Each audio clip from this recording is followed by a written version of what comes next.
folks. Welcome back to the Jimmy O Show. Very special episode. I'm here with several of our Be the Wave players of the week following the big win against Kansas State 17-10 on Saturday. For all those who somehow are watching this and didn't see it, I'm sure you have.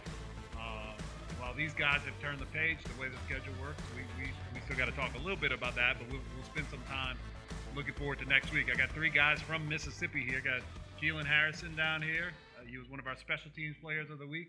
Nick Anderson was the American Conference Defensive Player of the Week. And then Duece was one of our Fear the Wave Offensive Player of the Week. How we doing, guys? Doing good. How you doing? All right. Well, first things first. I know Saturday was special. We'll get into that a little bit, but this is a big week because it's the next game, number one. But number two, playing Southern Miss. Does the opponent have anything special for guys like you, all guys from Mississippi? Yeah, I would say so. Personally, I went to one of my first football camps at Southern Miss, so I mean, it means a lot. It means a little bit more, but Yep. it is another game. But it's important because it's the next game. But It's a little different. Us being from Mississippi. And I'm always in Hattiesburg. Actually, I used to go use him a lot of times. So I went to Pedal. It's like 15 minutes down the road from USM. So they used to recruit me. So it's something there. Yeah. Something there. And then this is our third time playing Southern Mississippi. We've been here, and I just feel like every time we play them, it's a bit personal level, simply because we are from Mississippi. And in the back of your mind, you do think about, I'm pretty sure. And speaking for myself, I would have liked to went to Southern Miss out of high school, didn't get that opportunity. Right. So you do play with that chip on your shoulder when you get a chance to play one of your home state teams. I remember that from one of the times we talked before, Nick. That I was like, man, they got to be kicking themselves about that. That Nick would have died to go there, and then didn't give you the chance coming out of high school. You go to JUCO, and then I guess you chose us over Ole Miss and others. But it's cool, man. I'm glad to have you with a little extra motivation, as if you needed it. Well, look, guys, just real quick about last week. I'll tell you, it was an exciting game. It was just a hard physical game. And truth be told, I really hoped, and I was on some Kansas State podcasts and all that, and I said, look, my heart's telling me Tulane's going to win 28-27. My head's telling me y'all going to win. And I wasn't quite there because one thing I didn't know was, I looked at that team and how physical they were. Big, strong, physical guys. And I was like, can we stand up to that? Because we hadn't had a chance to do it. And I mean, from what I saw, and you tell me if the film showed the same thing, man, we were every bit as, if not more, physical than them for 60 minutes. Yeah, most definitely. That was just one of the things that we looked at. We looked at what they wanted to do as far as from the offense aspect. They wanted to come out and run the ball. That was their game plan. That's their MO. They got a great running back, great offensive line, a quarterback that's very mobile too. And that's just one of the things that they want to do. That's their bread and butter, is to run the football and being a defensive unit that prides themselves on stopping the run. That was just our mentality. Like, we're not going to let these guys out physical us, outwork us, out hit us, and we play with that mentality the whole game. Mm-hmm. Yeah, same from the offensive standpoint. We knew that they had a solid defense, especially up front. We knew the safeties, they always come down and run game. We knew they were going to be coming hard, which is they were preaching all week that the offensive line got to be physical and receivers going to be physical blocking on the perimeter, and we were, Yeah, absolutely. And then Keelan, looking at you, I mean, look, Kansas State, I think I read, they got 23 more touchdowns than the second place team in college football since like 2005 or 6, special teams touchdowns. And you, as one of our special teams players of the week, you look at the job we did on special teams, it was amazing. I mean, no punt return yards whatsoever. I think Casey did a great job pinning them deep, not even letting them return sometimes. But I mean, they did nothing at all in the return game. You got to be pretty proud of the effort that you guys, put out there on the special teams unit. Oh, yes, sir, most definitely. One of the things Coach Disher talks about is changing the game on special teams. Not just being another phase of the game, but actually, changing the game on special teams. So I just think that's something that we tried to do, and we did well. Right. Yeah, absolutely. I mean, look, it took all three phases for sure. And just what struck me about y'all, and we'll leave it after this, but it was the toughness. And I saw toughness in two respects. We talked about being as physical or more physical than them. That's the physical toughness side. And it was hot. I mean, 95 degrees out there. Nick, you had to take a break, get rehydrated. Some others, and it just got dude after dude stepped up. Everybody was ready to play. Everybody brought it. brought their lunch pail, as they would say when I was playing. Mm-hmm. But it's also the mental toughness, because I don't think what people realize, like the assignment busts, and when blown coverages or blown assignments and missing that fit, that often happens when you're tired. Right. And despite all of as physical as the game was, as hot as it was, you guys were assignment sound all game long. That to me spoke to the toughness more than anything else. Was just how clean you guys played, even as that game got hotter and hotter and deeper into the game. Right. So hats off to you. That wasn't much of a question, but hats off to you for that. Nonetheless, I mean, are there some things we can clean up in terms of assignments? How close are we? Getting close to 90, 95, 100% clean, or we still got some work to do? Well, always week in, week out, you always try to look for things that you can improve on. So there's definitely things that we can improve on defense. But overall, I do feel like we played fundamentally sound football on Saturday. And that's just a testament to the coaches and the game plans and how much work we put in as far as the preparation and making sure that everybody understands the scheme and understanding why we run this scheme to this look and that look. And so it's just a true testament to the coaches and also the scout team players. They do a great job week in, week out, and giving us dynamic looks that we are able to see on Saturday. And that's helpful because Saturday isn't the first time that you're seeing this look or seeing this type of set or seeing the running back do these type of movements because you've seen it all week. Right. So I just feel like everybody in the program is a testament to how disciplined we are as a football program.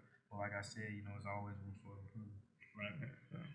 Guys, let's turn now to Southern Miss again, and to look ahead, we're gonna look back. I'm gonna give you a little history lesson. Mm-hmm. Back in '98, I love to talk about it, but it's relevant now because now y'all sitting at 3-0. All right, y'all still perfect. Exactly.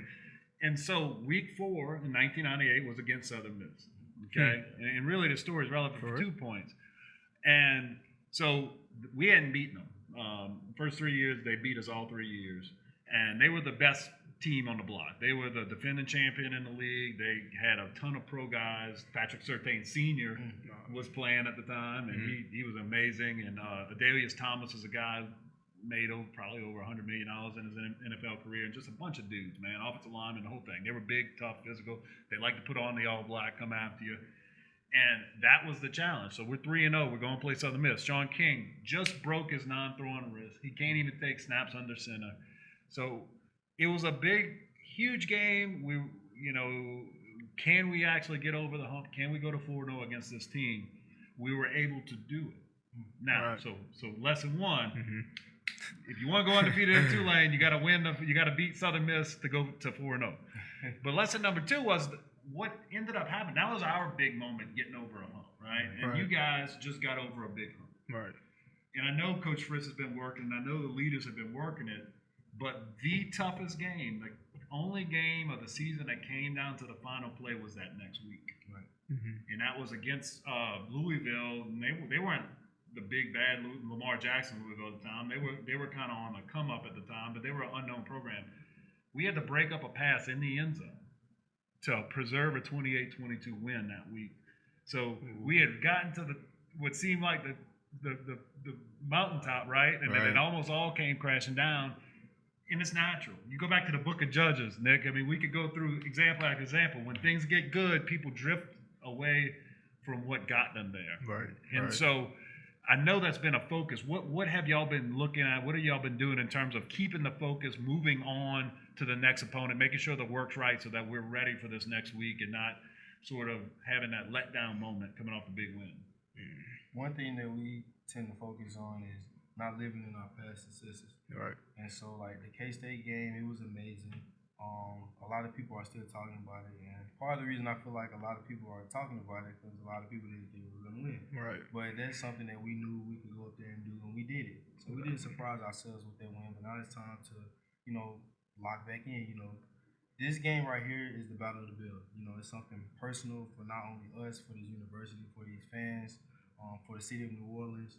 And it's just something that we've really been taking a toll on is just keeping that bill here, locking in on Southern Miss because we're trying to go 1-0 each week. We're not looking at the conference right now. We're not looking at Houston next week. We're focusing all in on Southern Miss, Coach Hall, offense, defense, all phases of it.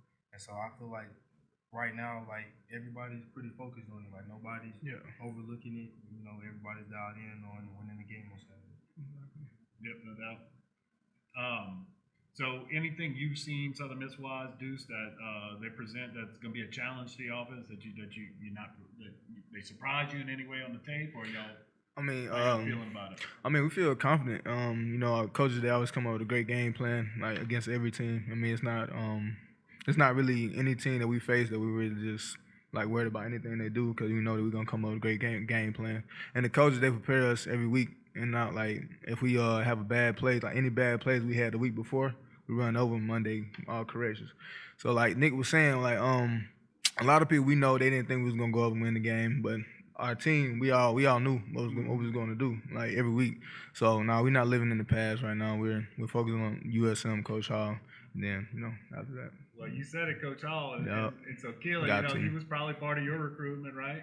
He was on staff here at Tulane Recruiting Mississippi area. Yes, sir. And everybody loves. I know everybody here likes Coach Hall. That's my guy. That's my guy. Yeah, that's your guy. But right now he in the way right now. But you know he got something special for Of course, Yeah, of course. Yeah, there's no doubt about it, man. I mean, look, I texted him and said, look, man, you're a dangerous guy. You're a heck of a coach, but you know all our guys, too. I'm worried about you. Yeah, so they do. He's just a great man. But, all right, guys, well, look, we're not going to steal Devin's thunder. We can't get into what we're going to be wearing this week because we got to let Devin do his big reveal. But one thing we've been enjoying doing here lately is talking about your favorite Tulane uni look. And so, Kiland, we'll start with you. What's your favorite look that y'all put on so far? Or what would you like to see if you haven't worn it yet? I kind of like the color rushes. So the all blue we did the first week is something that I don't really think we've done before with the blue helmets.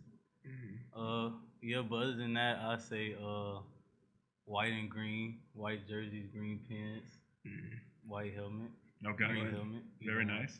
All right. My favorite combo is what we're wearing this week.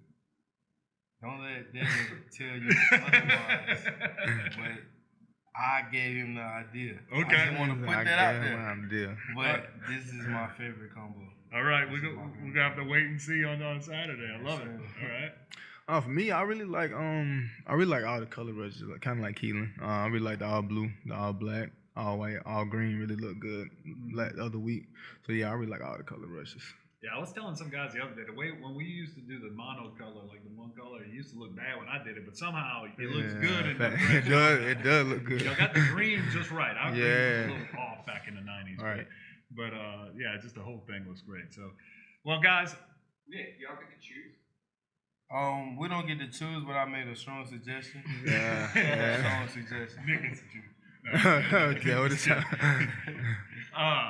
So look, man. All right, well, folks, thank y'all for tuning in for this episode of the Jimmy O Show. Please be sure to support the Fear the Wave Collective. Check out our website at www.ftwcollective.com to find out more about what we're doing. And guys, thank you very much for your time today. I appreciate it, and good luck on Saturday. Thank you. All right, roll wave.